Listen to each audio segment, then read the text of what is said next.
Halo teman-teman, jumpa lagi dengan saya Depri Saipullah. Kita sekarang ada di sesi wawancara dengan Bung Asep.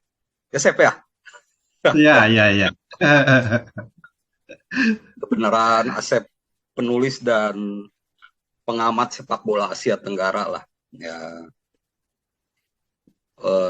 beberapa hari sebelumnya juga udah wawancara ya Asep ya. Iya, Asep 2 minggu ya, seperti 2 minggu lalu ya. ah, ah, seperti kita omongin sebelumnya nih, akhirnya ketemu Thailand, ketemu Vietnam Mm-mm. gitu ya. Vietnam ya. Dan di percakapan wawancara sebelumnya kita bilang Vietnam lawan sepadan dari Indonesia. Indonesia. Ya. Di Piala AFF nggak pernah kalah, tapi pernah kalah 2 kali. Dan Sintayong pun mengalami keganasan Vietnam waktu kalah 4-0 ya. Tapi Iya, iya, sekarang iya. Sintayong bilang nggak akan bertahan. Tapi di Piala AFF nggak pernah kalah. Gimana sih pertemuan antara Sintayong dan Park Hang-seo ini? Iya, iya, iya. Menarik sih ini karena seperti saya bilang dulu ya bahwa ini memang dua tim yang punya skuad paling baik lah di Piala AFF kali ini ya. Kedua-duanya timnya ajeg lah gitu dalam beberapa tahun terakhir sudah Ya, tertempa dengan baik dengan pelatih yang sama gitu kan dengan corak permainan yang sama. Seharusnya mereka tengah matang-matangnya gitu. ya, Jadi ini akan sangat menarik dan seperti dibilang tadi memang per rekor pertemuan agak menarik gitu ya. ya. Rekor pertemuan agak menarik karena sebetulnya kan Vietnam kalau ketemu Indonesia di semifinal Piala AFF selalu kalah. Tahun 2000 kan kalah juga, kalah Iya, 3-2 ya lewat belum lewat pernah menang perpanjangan ya di waktu. AFF ya. Banyak Belum pernah imbang. menang. Terus Iya, makanya unik. bahkan menang cuma sekali di tahun 96. Vietnam itu Oh, cuma menang di iya 96. tempat ketiga. 96 udah gitu semuanya ketika bertemu di fase grup biasanya seri. Nah, ketika bertemu di semifinal biasanya Indonesia yang lolos. Nah, Sekali menang, ya biasanya sih yang 2000 itu satu kali menang kan langsung lewat perpanjang waktu. Di 2016 kita menang di Pakansari, kemudian seri di Medan kan iya di lewat Midin. golnya Lestusen itu kan, Lestusen Leverkusen menit yang penalti 97. ya. Ya penalti itu ya, Heeh. penalti yang menarik. Kenapa Lestusen yang ngambil kan itu, itu menarik ya. Padahal nggak ada yang Jadi mau memang ngambil tuh waktu itu ya. iya, gak ada yang mau ngambil, Heeh. hasilnya Les Mesin yang ngambil gitu. Ya, itu menarik sih. Karena berarti kan sebetulnya Vietnam ini inferior gitu terhadap Indonesia di Piala AFF. Nah, sekarang Iya, mereka harus bertemu dengan Indonesia dan saya menarik juga ya. Sebetulnya kan Vietnam ini bisa memilih lawan. Walaupun kedua-duanya bukan pilihan ya. Indonesia iya, dan iya, Thailand kan sama-sama kuat gitu kan. iya, Tapi kalau dari rekor pertemuan, kemudian juga dari corak permainan, sebetulnya Indonesia harusnya lebih ditakuti oleh Vietnam gitu. Karena Indonesia itu kan lebih mengedepankan pressing, kemudian kecepatan gitu kan, iya. dan semangat juang gitu kan yang tinggi gitu. Itu yang Heeh. sebetulnya agak mengganggu permainan Vietnam. Berbeda dengan misalnya mereka berhadapan dengan possession ball-nya Thailand, sebetulnya mereka agak lebih enak berhadapan dengan Thailand. Tapi Iya, mengapa iya. mereka sudah berjudi ya, bukan berjudi, sudah memperhitungkan mungkin mereka sudah Udah siap nekat lah gitu, gitu sudah ya. nekat bahwa sebelum pertandingan melawan Myanmar mereka sudah membooking tiket untuk ke Indonesia kan, Iya, karena iya. mereka waktu yang mepet mereka sudah harus menentukan dan akhirnya mereka menentukan untuk ya udah membeli tiket ke Indonesia karena optimistis akan lawan Indonesia gitu. Ini menarik juga gitu. Iya, iya. Jadi kalau rekor STY dan Pak Hang-seo ini gimana? Eh, Ya ini hmm, ini ya agak-agak ini ya agak-agak berat juga untuk untuk Sintayong. Tapi ini juga bisa dibilang sebagai sebuah ujian tersendiri sih bagi Sintayong ya karena ya, sejauh ini dia belum bisa mengalahkan Pak Hang-seo di Asia Tenggara ya di level hmm, internasional. Kalau di level klub dia pernah menang lawan Sintayong lawan Pak Hang-seo di itu ya di Liga Korea. Liga Kemudian Korea. juga satu lagi yang pelatih yang belum bisa dikalahkan ya Alexander Polking kan gitu. Jadi Iya, dua betul. pelatih ini yang memang Jadi apa menjadi ujian target berat bagi Sintayong ya. tantangan sendiri ya? Ya tantangan tersendiri. Jadi ya istilahnya Sintayong harus betul-betul meracik timnya dengan baik dan kemudian merumuskan apa yang diinginkan dari timnya. Karena ini hidup dan mati gitu. Walaupun kita ada home and away, kita tidak bisa mengandalkan away juga karena Iya, away di Midin otomatis kan ada banyak ribuan puluhan ribu penonton iya. juga di situ yang mendukung Tekanannya Vietnam. Walaupun juga kualitas lapangan di sana jelek gitu. Itu yang Iya, harus jadi catatan juga, dan kita tahu bahwa Sintayong ini kerap kali mengeluhkan kalau pemain-mainnya bermain di lapangan yang jelek gitu. Ini lapangan midin yang ya. harus diantisipasi lebih awal lah gitu. Ketika bermain di GBK seharusnya mereka bisa bisa meraih kemenangan. Nah, ini yang menarik juga bagaimana Sintayong tadi dibilang bahwa dia tidak akan bertahan karena kita ingat bahwa pertandingan terakhir di 0-0. Piala AFF lalu itu kan 0-0 dan Indonesia defense gitu kan, defense Iya, habis defense habis. sampai ya, Kayak habis-habisan nunggu defense. aja gitu, nunggu. Ya, menunggu aja gitu, menunggu pemain-pemain lawan untuk masuk dan susah Mungkin masuk juga karena gitu. trauma waktu kalah 4-0 kali ya. Jadi, Ya, dan secara hitung-hitungan juga mungkin udah aman juga gitu. Yang iya, penting iya, iya. kita nggak kalah dari Vietnam supaya tetap bisa ini gitu kan.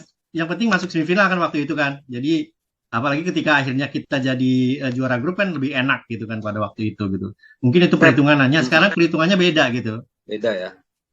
Ya, Di 4 laga, kondisi Vietnam dan Indonesia ini beda gitu ya. Maksudnya, Vietnam nggak kebobolan di 4 laga. ya, ya, ya. Indonesia kebobolan 3 ya. Ya, ya, tiga Tapi gol. golnya sama, hampir sama. 12 Ya, ya. ya, ya, ya. Kira-kira Vietnam ini ada kelemahannya nggak sih? Ya, kelemahan pasti ada sih. Kalau saya lihat sih dari permainan sebetulnya dari 4 tim ini ya, kita bahas secara luas dulu dari 4 tim Ya, semifinalis. Sebetulnya kalau dilihat di performa pertandingan terakhir, sebetulnya yang paling meyakinkan itu Malaysia. Mereka Malaysia bisa ya menang 4-1 mengejutkan lawan gitu. lawan Singapura, permainannya bagus gitu kan. Kita lihat bahwa Lawan Vietnam bisa 0-0 Singapura, tapi lawan dia bisa Malaysia malah kalah. ya telak sekali 4-1 gitu, dan Iya, gol-golnya pun bagus gitu dari Malaysia. Sementara Vietnam mereka memang menang 3-0 lawan Myanmar, tapi kemenangan itu saya nilai sih tidak meyakinkan. Betul kata pelatih Myanmar bahwa sebetulnya Vietnam ini nggak main luar biasa, nggak main bagus gitu, karena 2 gol awal itu ya blunder pemainnya sebetulnya kesalahan kan. ya. Ya, yang satu kan yang pertama itu bunuh diri, yang kedua bola muntah dari Hasan Suni kan, kemudian dimanfaatkan oleh Tin Lin gitu. Oh, Hasan Suni. Kipernya Myanmar gitu kan. Myanmar ya. Itu kan jadi akhirnya dimanfaatkan oleh Tin Lin untuk mencetak gol kedua gitu. Baru gol ketiga itu yang memang berkelas gitu kan, baru Iya. sebuah gol yang bagus gitu. Nah, kalau dilihat gitu sebetulnya ya kalau saya bilang sih 50-50 sih dari segi permainan. Kita juga nggak sempurna-sempurna banget, bahwa kan kalau saya sih jujur mengatakan bahwa permainan kita saat ini dengan tahun lalu itu masih baikkan lebih tahun lalu gitu, lebih meyakinkan tahun lalu gitu. Kita ada pola yang betul-betul bagus gitu kan, kemudian juga sistem permainan yang high pressing itu bagus gitu kan. Nah, sekarang ini agak berkurang saya melihat gitu. Bahkan ketika berhadapan dengan Thailand, sebetulnya kalau kita mampu melakukan pressing lebih banyak, lebih tinggi gitu kan, kita sebetulnya punya kehakan untuk menang gitu lawan Thailand. Finishing. Ya, finishing juga jelek. Saya finishing ya.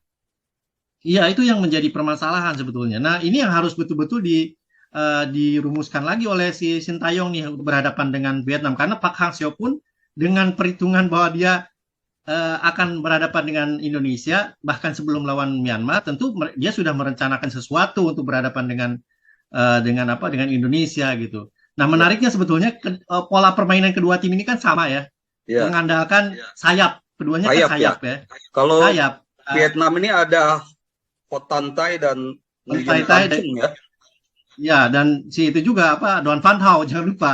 Doan Van Hao juga yang di kiri, yang itu kan. Itu juga back kiri yang bagus gitu kan. Ini yang menarik sebetulnya, match up kedua tim ini di kedua sayap gitu ya. Kedua fullback, karena pertemuannya akan sangat sengit gitu. Nah, yang saya khawatirkan adalah sekarang bagaimana lini tengah kita gitu. Karena di Vietnam itu sebetulnya tidak ada pemain tengah yang menonjol gitu. Memang ada Do Hung Dung, kemudian juga ada Nguyen Phan Kuyet ya yang agak didorong ke depan. Senior ya. Tapi performanya ini sepanjang Piala AFF kali ini saya melihat bahwa mereka tidak perform gitu. Tidak perform. Nah, ini yang kemudian harus diantisipasi juga oleh Sintayong, bagaimana kalau mereka itu tiba-tiba meledak di semifinal gitu. Saya takutnya itu aja sih. Takutnya Do Hung Dung dan Nguyen Phan Kuyet ini tiba-tiba meledak. Kemudian Quang Hai juga ya, jangan lupa. Quang Hai juga lawan Myanmar kemarin Quang Hai juga tidak begitu bagus gitu permainannya. Vietnam ini saya lihat sejak Park Hang-seo selain cepat, mereka sering spekulasi tembakan dari jarak jauh dan umpan silang. Setuju nggak, Sep? Gitu, Sep? Iya betul. Karena memang kekuatannya di situ ya dari permainan sayap crossing kemudian karena mereka punya biasanya kan ada Chongqing sama si Tianlin. Sekarang Chongqing nggak ada Tianlin ya. Itu yang Tianlin itu bagus juga untuk bola-bola atas gitu yang kemudian ini yang jadi senjata ampuh. Kemudian juga pemain-pemain tengah mereka yang memang punya punya kemampuan kapasitas untuk melakukan tembakan-tembakan jarak jauh dari luar kotak penalti. Ada Quang Hai, ada Do Hung Dung gitu kan. Itu yang punya tembakan-tembakan geledek dan itu yang harus betul-betul waspadai juga loh Indonesia ya. Apalagi ini yang kita juga belum tahu bagaimana Nadeo ya, apakah Nadeo bisa dimainkan atau enggak gitu kan. Iya, Kalau enggak kan berarti kiper kita bukan kiper utama gitu, antara Sahrul Trisna. Sahrul Trisna atau Riyandi ya. Siapa yang akan Hmm. bermain gitu. Cuma untungnya juga di Vietnam saya juga masih belum mendapatkan kabar soal Tin Lin karena di pertandingan terakhir melawan Myanmar dia ditarik itu kemudian kakinya itu dibebat dan dikompres dengan es gitu. Itu apakah Ya, bisa bermain dengan baik atau enggak, siap bermain lawan Indonesia atau enggak? Itu yang ya, ya. menjadi pertanyaan juga bagi pertandingan nanti. Sebenarnya kalau Vietnam sekarang dengan 2021 banyak beda atau gimana sih? Kalau timnas kan ada beberapa tambahan ya, walaupun hampir sama. Ya. Kalau Vietnam ini gimana, Chef? Vietnam sih sebetulnya lebih cenderung sama sebetulnya. Mungkin hanya Chong Puong Yong yang nggak ada ya. Chong Puong dan kemudian bahkan mereka sebetulnya lebih full tim. Karena kan sekarang kiper mereka Dang Van Lam kan, kiper utamanya. Tahun lalu Dang Van Lam itu nggak ada. Mereka harus mengandalkan kiper lain ya kan. Ya, yang kualitasnya sebetulnya di bawah Dang Van Lam. Nah, Dang Van Lam ini juga kan sudah membuktikan kualitasnya dalam Bagus beberapa ya. pertandingan Lawan bagus dia Malaysia antisipasi. menepis berapa kali ya tuh? Ya, refleksnya bagus. Kemarin Bagus. juga ketika berhadapan dengan Myanmar, dia juga melakukan beberapa kali tepisan yang bagus gitu. Walaupun sebetulnya uh, attacking dari Myanmar juga nggak intensif, tapi dia betul-betul alert gitu ketika ada serangan dia sudah siap di posisinya dan melemahkan gawangnya. Itu yang jadi keunggulan. Kemudian juga mungkin di depan ini yang agak masalah karena nggak ada Chong Puong kan biasanya ada Chong Puong di situ. Nah, Chong Puong nggak bisa bermain. Kemudian juga kemarin itu Vantoan itu kena kartu merah ya. Itu juga jadi masalah sebetulnya di lini depan, tapi ya sejauh ini Tin Lin masih bisa menjalankan tugasnya dengan baik. Kemudian ada satu pemain lagi saya lupa namanya itu nomor 18 juga bagus juga ya di depan dan posturnya juga mumpuni juga untuk sebagai target man gitu. Itu yang harus betul-betul diwaspadai juga oleh lini belakang Indonesia. Nah, untuk Indonesia selain Nadeo kan hampir semuanya bisa main nih. Nah, harusnya pola dan siapa saja yang jadi starter untuk lawan Vietnam nanti, Chef? Ya, kalau saya lihat sih yang paling menarik sebetulnya kalau kita bisa menerapkan formasi seperti ketika berhadapan dengan Thailand ya. Walaupun tentu gaya permainan Thailand dengan Vietnam kan berbeda. Karena saya melihat bahwa semua pemain efektif ketika berhadapan dengan Thailand gitu. Bahkan Dendi Sulistiawan, saya melihat secara khusus ya, Dendi Sulistiawan ini unsung hero-nya Indonesia ketika berhadapan dengan Thailand karena dia yang memaksa Bun Matan itu untuk deep gitu, bergeraknya deep, nggak bisa berada di daerah Indonesia gitu, sehingga umpan-umpan berbahayanya nggak ada gitu. Itu yang membuat dia saya bilang bahwa ini unsung hero-nya Indonesia, walaupun orang-orang mengatakan bahwa Irianto yang bagus, kemudian Klopp yang bagus, siapa yang bagus gitu. Saya melihat bahwa Dendi Sulistiawan walaupun pergerakannya mungkin nggak terlalu terlihat, tapi dia mampu memberikan tekanan terhadap Bun Matan yang kita tahu bahwa dia adalah pusat permainannya Thailand. Itu yang kemudian bisa efektif. Nah, kita akan melihat lagi apakah ada nggak nih pemain-pemain yang bisa kemudian mengunci misalnya Quang Hai, mengunci Do Hung Dung, karena match up di lini tengah ini yang saya kira akan menentukan. Kalau di sayap kan sama-sama kuat gitu. Nah, di lini tengah ya kita akui bahwa kualitas kita nggak ada yang kualitas dengan Quang Hai, dengan Do Hung Dung gitu kan. Ya Kambuaya, kemudian Klok dan misalnya Irianto atau siapa gitu kan, bahkan Sarian Abimanyu misalnya itu kan masih di bawah mereka berdua gitu. Ini yang harus betul-betul diantisipasi oleh Sintayong, dan saya kira kalau misalnya dia bisa memberikan instruksi seperti kepada Dendi kepada Teraton itu tentu akan bagus karena tentu permainan Thailand akan monoton, permainan Vietnam akan monoton dari sayap dan itu tentu akan lebih mudah diantisipasi gitu. Dengan dua back Fahrudin dan Jordi Amat. Jordi Amat tentu ya. Jordi Amat kan udah bisa main lagi kan. Untuk lini tengah ini kan STY ini kalau nggak Marklock, Rahmat Irianto, Ricky Kambuaya atau Rahmat Kambuaya. Irianto. Nah, Ya. menurut Asep siapa yang lebih bagus? Kalau saya sih pribadi ya Ricky Kambuaya sering blunder lah ya kayak kemarin. Iya. Saya Gimana, melihat Pak? bahwa betul sekali bahwa saya juga melihat begitu bahwa Ricky Kambuaya tidak perform sih dalam Piala AFF kali ini ya. Kita tidak melihat lagi permainan dia yang rajin ke turun naik gitu kan. Ya, Seperti tahun lalu taktis gitu kan ya. sangat efektif gitu. Dia bisa menjadi pemain yang tiba-tiba muncul di blind side. Itu yang Iya, tidak kayak kita lihat pada Piala AFF kali ini gitu, sehingga ketika kayak Philip pemain-pemain Coutinho kan depan dia yang kita cetak buntu, gol lawan ya Thailand ya. ya, itu doang itu yang sangat disayangkan. Dan saya kira mungkin kalau dengan formasi seperti berhadapan dengan Thailand, tentu Iriawan lagi. Kalau Iriawan Ketum, Irianto yang lebih Rahmat mungkin Irianto, ya. ya dengan Rahmat Irianto gitu. Nah, kan yang jadi masalah finishing nih. Berarti harus seperti apa? Apakah ada kejutan lagi dari Sintayong soal lini depan ini? Karena Sintayong memang selalu berubah-ubah ya. Nggak pernah bisa ditebak gitu. Akan mainkan siapa gitu. Karena memang tidak ada pemain yang betul-betul menonjol ya di lini depan gitu. Kita lihat bahwa top scorer kita juga cuma 2 gol gitu. Witan, kemudian Klok juga dua-duanya dari penalti kan. itu yang jadi masalah sebetulnya di Indonesia. Menyebar ya memang. Ya, dan PR terbesarnya adalah memang itu masalah di penyelesaian akhir ya. Kalau misalnya, tapi itu sebetulnya lebih ke mental sih sebetulnya. Kalau hal-hal seperti itu kan bukan teknis sebetulnya. Kalau teknis kita tidak bisa memungkiri bahwa ini adalah pemain-pemain terbaik Indonesia saat ini kan.